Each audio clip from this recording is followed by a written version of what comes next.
Buenas tardes y bienvenidos a la entrevista al día aquí en Lanzarote Televisión. Hoy vamos a hablar con el director de la muestra de cine de Lanzarote, con Javier Fuentes, pero no vamos a hablar de la muestra de cine de Lanzarote. Vamos a hablar de un documental que se ha realizado en el que Javier Fuentes ha puesto especial mimo. Se llama Lanzarote 2020, muestrario de una pandemia. Lógicamente va relacionado con cómo ha experimentado mucha gente en Lanzarote, bueno, lo que fue el confinamiento y toda esta pandemia que, bueno, ha creado cierta ansiedad, por decirlo de una manera. Hablaremos de cine también y de muchas cosas con Javier Fuentes. Javier, ¿cómo estás? Muy bien, muchas gracias. Mucha ansiedad ha habido, ¿no? No sé si se refleja, en algo escuché, en algo del documental, uno dice, no, me creó ansiedad, ¿no? Y además hablaba el otro día con un psiquiatra, también me lo decía, ¿no? Que dice, la ansiedad es lo que ha salido un poco de este confinamiento y de este... Sí, claro, está siendo una época pues que probablemente casi nadie de las personas que están vivas ahora mismo han vivido nada similar, con lo cual evidentemente las emociones y los sentimientos son muy fuertes. Son muy fuertes. Vamos a hablar de eso. El documental, ¿cómo surge? ¿Por qué se hace este proyecto? Pues este proyecto surge, la idea, digamos, en el periodo del confinamiento. En ese momento, las imágenes que empezaron a hacerse muy habituales en los medios de comunicación eran ciudades vacías, las grandes capitales del mundo completamente desoladas. Esa sensación distópica que habíamos visto en el cine de ficción de Hollywood, de repente se convertía como en el imaginario habitual. Y entonces, en la Asociación de Cine Tenique, que es la productora de este, bueno, quien ha ideado y quien ha producido este proyecto, nos dimos cuenta de que en ese imaginario del vacío, en realidad estaban faltando las personas. Es decir, ¿dónde estaban las personas? Estaban dentro de las casas, ¿no? Pero ¿qué sentían esas personas? ¿Cómo estaban viviendo esa situación? ¿Cuáles eran sus emociones, sus preocupaciones? Y nos dimos cuenta de que era necesario, y queríamos hacerlo aquí en Lanzarote, dejar para la historia no solo la imagen de las calles vacías, sino dejar para la historia cómo la gente de Lanzarote estaba viviendo esa situación. Ahí nos pusimos a trabajar, nos pusimos a preparar la preproducción y bueno, surge, digamos, de esa inquietud y de esa voluntad de dejar un legado para las próximas generaciones. ¿Quiénes salen? No sé si son elegidas las personas de alguna manera, ¿qué se les pregunta? ¿Cuánta gente ha sido grabada? Pues se tomó la decisión, en colaboración con Dailo Barco, sociólogo y cineasta, que sería interesante hacer un estudio sociológico, es decir, coger 100 personas y a partir de un estudio sociológico de la Casa Amarilla, del centro de datos, reflejar en términos porcentuales la población de Lanzarote, es decir, un X% de residentes en el municipio de Arrecife, Tías, Aría, etcétera, los distintos municipios, porcentualmente por cuestiones de género, evidentemente, por cuestiones laborales, por situación profesional, si la gente estaba en paro, estaba trabajando, eran jubilados, etcétera. Es decir, un modelo sociológico y también obviamente por edad. Entonces, a partir de ahí, lo que se ha hecho es ir buscando gente que cumpliese, digamos, ese tipo de perfiles. Y la idea, que yo creo que es una parte muy importante, es que es gente normal, es decir, no se ha buscado, es más, se ha huido de intentar poner personas que fuesen carismáticas en su sector, porque esas personas, en realidad, personas carismáticas en un sector, no son la gente habitual. Las personas normalmente somos personas normales que pasamos desapercibidas. Entonces, dado que la gente de Lanzarote somos personas normales, no somos grandes empresarios, ni somos figuras políticas representativas, sino trabajadores y trabajadoras normales y corrientes, hemos intentado dejar pues ese campo, digamos, sociológico, que es el campo de la gente normal de la isla. Vale. Antes de verlo, hemos cogido, nos has pasado 5 personas, hemos cogido 3, las hemos acortado un poco y lo hemos puesto en una misma secuencia, pero se les preguntaba varias cosas, se les preguntaba una misma pregunta a todos. Sí, en eso el hecho de que se llame muestrario tiene una cuestión importante porque como un muestrario, ¿no?, de botones o de ropa, o que sea, digamos que hay una manera de grabar o de fotografiar que es siempre la misma. ¿Eso qué consigue? Consigue que no grabes a una persona de una manera diferente, por su perfil, por su carácter, etcétera, sino que todo el mundo entra dentro de una misma forma, con unas mismas preguntas, y que sea la personalidad de la persona, su singularidad, su propio espacio vital, el que hable y el que, digamos, revele sus propias inquietudes. Por eso intentamos, digamos, que todos los planos cumplan, además hay unos parámetros súper estrictos. Vale, luego vamos a hablar de los planos más técnicamente, vale. Con eso me gustaría que tú lo explicaras. Bueno, vamos a escuchar eso pues, cuando el realizador quiera, vamos a ver una parte de este documental. Pues la verdad que no nos creíamos lo que estaba pasando, bueno, yo por lo menos, Cuando veía la televisión, pues la verdad que no me lo creía, pero después día tras día ibas viendo las noticias, cada vez más personas enfermas, más personas falleciendo, y la verdad que muchísimas sensaciones, incluso llegué a tener ansiedad. Me parecía mentira, me parecía también, me daba mucha tristeza el ver saliendo, el ver por la tele como la gente que se iba y desesperaba para marcharse. Digo, ¿cómo es posible? Y también el asombro de que hubiera en Lanzarote tanta gente. Yo me cogía y anotaba, salieron tantos vuelos, salieron tanto aquello, para poder después comentárselo a mis hijos. Mis hijos, vino Juan Carlos y me dijo, mamá, no, porque me daba como a veces que se me saltaba la lágrima. Digo, ¿cómo es posible que tenga que salir la gente como si estuvieran metrallando con metralletas o algo que no se ve nada? Y esta historia, qué cosa tan rara, me parecía una cosa de mentira. Por desgracia, llegó el confinamiento. En principio, en el confinamiento, pues, me lo tomé muy tranquilo, me llevé material de aquí, me llevé material del taller para mi casa, donde puedo hacer algunas cosas, me entretenía por las mañanas haciendo cosas, tanto mi señora como yo, haciendo cositas de artesanía, pero iban pasando los días y la cosa nos íbamos psicológicamente poniendo fatales, porque el único que salía de mi casa a comprar era yo, o sea, mi hija y mi señora, somos los que vivimos en mi casa hoy, no querían salir, ¿no? Entonces, cada día psicológicamente era fatal porque, vamos, tener algo que hacer en la casa era lo más ansioso que teníamos, para poder pasar. Parecía mentira que llegara, por ejemplo, las 7 de la tarde cuando salíamos a aplaudir. Bueno, esto es solo una parte de unos fragmentos que, como dices tú, se completa hasta 100, o sea que ya ahí hay material para compartir, y me refiero para mucha diversidad de opiniones. Explícame por qué ese plano, porque yo decía, digo, a ver, yo lo habría acercado un poco, yo que se le vea un poco más la cara. Es verdad que el fondo dice mucho en su profesión, cómo es, pero no sé si qué buscaba con ese plano y con dónde está colocada también el protagonista. Pues sí, la verdad que hay una parte crucial que es la decisión formal, ¿no? O sea, las decisiones, como ves, todas están a la misma distancia, de hecho están a 4,5 metros, está medido para que todo el mundo esté en el mismo lugar, los planos son muy estáticos, completamente estáticos, y la persona ocupa el lugar central de la imagen. Es decir, en el fondo, en esas decisiones y otras que no hay fugas en el plano, un poquito más elaboradas, el planteamiento era que la persona se convirtiese en la protagonista fundamental de todo lo que ocurría. Pero cuando empiezas a ver el plano al principio, sí que ves la señora de las guaguas, el zapatero, o sea, te está diciendo mucho de quién es esa persona. Claro. Al cabo de unos segundos, cuando ya empiezas a escuchar, dado que nada se mueve, solamente la voz de la persona se convierte realmente en lo importante. Y para nosotros, como decía antes, ¿no?, estaba el vacío, el silencio en las calles, ¿no?, ese silencio que a todos nos ha impresionado mucho. Aquí a lo que a nosotros nos interesaba era que ese silencio se llenase de las voces de la gente, que realmente quede para el futuro los sentimientos, y los sentimientos no contados de manera rápida, sino realmente escuchándonos, ¿no? Nos parece que además es un momento histórico en el que es muy importante, más allá que los rápidos impactos, empezar a entender que hay que escucharnos, que hay que escuchar a la gente, que hay que entenderse al fin y al cabo. Y entonces el documental, digamos, en toda su estructura formal, lo que pretende es precisamente eso, darle voz a las personas. Y es que la pregunta era esa, ¿no? ¿Qué se buscaba, ¿no? Y al final no sé si también, en el fondo, como último criterio, no sé si se busca también concienciar o se busca también... ¿Qué se buscaba? Más que concienciar, yo creo que se conciencia muchas veces escuchando. Es decir, o sea, en ocasiones recibimos como que el mundo se reduce a 4 mensajes, ¿no?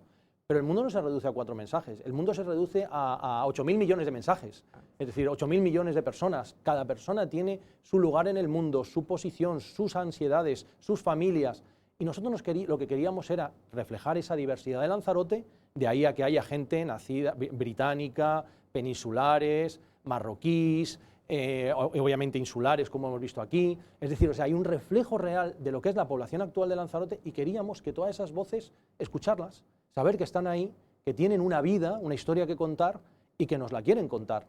Y realmente he de decir que todo el proceso está siendo, bueno, muy emotivo, muy impresionante y sobre todo muy rico. Por eso, porque uno, incluso cuando nosotros estábamos saliendo del planeta, pensábamos, pues va a salir esto y va a salir aquello y tal, y te das cuenta que no, que muchas veces piensas en estereotipos, y que cuando la gente habla, empieza a contar gente que en realidad el confinamiento fue la primera vez, que es muy impresionante, que llevaban toda la vida trabajando sin parar, y con 18 años, por primera vez, 18 años los hijos, tuvieron 2 meses para estar con sus hijos. Es una cosa que tiene un aspecto positivo, evidentemente que la ansiedad juega un papel muy importante, pero hay también destellos muy bonitos de reencuentros, de cariño, de solidaridad, cosas muy especiales. También ha habido más divorcios también, ¿eh? Por eso, ha habido de todo. O violencia de género, o sea que ha habido todo. Juntar a la gente también. Tiene sus cosas. También, claro, tienes a tanta gente, bueno, uno ha hecho un trabajo audiovisual, tú puedes coger a 100 personas, pero ¿cuánto va a durar? ¿En qué momento del proceso está y cuándo se va a presentar y dónde? En el momento de rodaje está prácticamente, nos quedan 3 entrevistas para terminar, con lo cual se han hecho ya 97 entrevistas, con lo cual ese proceso está casi terminado. El propósito de cómo se va a presentar en realidad es un archivo, es decir, el planteamiento original no es una película, no es un objeto audiovisual para ver, digamos, en una hora en una sala de cine. O sea, ¿no se tocarán las entrevistas? No. Las entrevistas, en realidad, esto es una parte muy importante. Me preguntabas antes qué preguntas se le ha hecho a la gente, ¿no? A la gente se le ha hecho fundamentalmente 5 preguntas. La primera es, ¿cuál es su primer recuerdo de la isla de Lanzarote? Porque nos interesaba mucho la isla anterior a la pandemia. ¿Cuál es el recuerdo más antiguo? Claro, hay gente de Aría de 80 y pico años, que imagínate sus recuerdos, conectados con las cabras, pero hay gente que ha llegado hace 5 años, jubilados británicos que han llegado hace 5 años, su recuerdo no tiene nada que ver. Con lo cual tenemos un mosaico precioso de tiempos realmente fascinante, ¿no? ¿Cuál es tu primer recuerdo de la isla de Lanzarote? ¿Cómo era tu vida en Lanzarote antes de que empezase toda esta pandemia? Lo cual nos ayuda a entender cómo vivíamos. ¿Cómo fue el confinamiento para ti? ¿Cómo estás viviendo este periodo de tránsito, que estamos en pandemia, pero todavía ya no es un confinamiento, etcétera? ¿Y cómo ves tu vida en Lanzarote hacia el futuro? Es decir, pasamos del pasado lejano al futuro lejano, ¿no? Y en ese sentido, ahí construimos un gran mapa temporal, un gran mapa geográfico, porque es toda la isla la que participa, un gran mapa humano, y lo que conseguimos es, yo creo que, y además insisto en que nosotros cuando lo estábamos pensándolo originalmente pensamos, va a ser muy interesante, pero estamos impresionados realmente de la riqueza que tiene, y creo que estamos dejando un legado para esta isla que en sí mismo para la isla es histórico, es decir, estamos muy contentos, creemos que va a ser muy importante para la isla, para su futuro, pero es que al mismo tiempo estamos recibiendo de tantos sitios, también a nivel internacional, contactos porque están fascinados con el hecho de que se haga un proyecto así. Es decir, nadie está haciendo, que nosotros sepamos hasta ahora, un proyecto en el cual de manera sistemática se esté conservando las emociones de la gente. Y ya solamente para terminar, una de las cuestiones que nosotros nos planteábamos cuando empezábamos esto es, tenemos imágenes, por ejemplo, de otros momentos muy duros, ¿no? La guerra civil, hay imágenes de manifestaciones, la gente en la calle, un mitin político, etcétera. Pero imagínate que tuviésemos un registro de este tipo. Es decir, que tú pudieses escuchar de repente, 2 semanas después del inicio de la guerra civil, a la gente diciendo, pues yo estoy angustiado, pues yo estoy a favor de esto, estoy a favor de aquello. ¿Me explico? Es decir, o aquí, si tuviésemos cuando explotó el volcán, si tuviésemos las memorias de todas esas personas, realmente hoy tenemos el cura de Yaiza y lo tenemos conservado como un documento extraordinario. Pero imagínate si tuviésemos todas esas vidas, sería algo fascinante. Nosotros creemos humildemente y con mucha ilusión, la verdad, que es un documento importante. Pero entonces, claro, porque ahora se hacen esas 3 entrevistas, se incorporará, se sumará al resto, y la gente que lo quiera ver, ¿cómo lo va a ver? Porque en verdad eso es como quien dice, hoy voy a ver algo, voy a ver un poco, no puedo verlas todas de un tirón, ¿entiendes? Claro, o sea, nosotros ahora tendremos que ver, por un lado, la duración total, porque ahora hay gente que habla muy corto, hay gente que contesta relativamente rápido, hay gente que se extiende mucho, minutos, contando su experiencia, ¿no? Que es muy bonito. Cuando esté terminado, veremos cuál es la duración de todo ese material, y ahí, por un lado, va a haber un archivo, o sea, un archivo en el cual no se toca nada, y eso quedará para la historia, para las historiadoras y los historiadores en el futuro será crucial.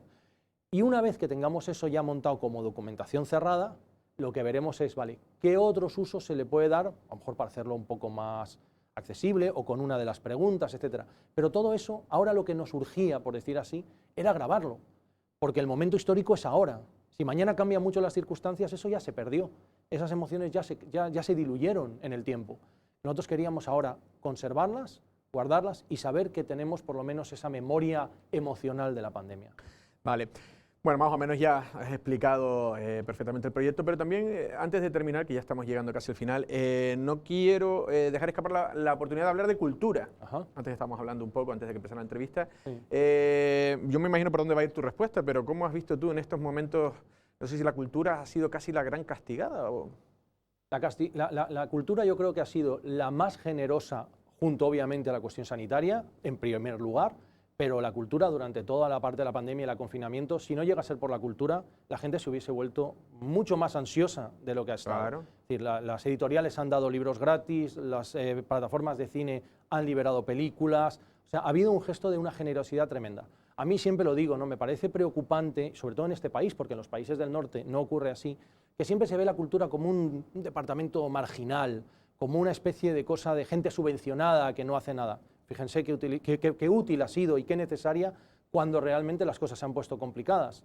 Y siempre digo que creo que ese enfoque es un enfoque de un país que en realidad nunca tuvo una ilustración verdaderamente sólida. Nunca llegamos a tener un verdadero proceso ilustrado. Nunca tuvimos una verdadera revolución liberal.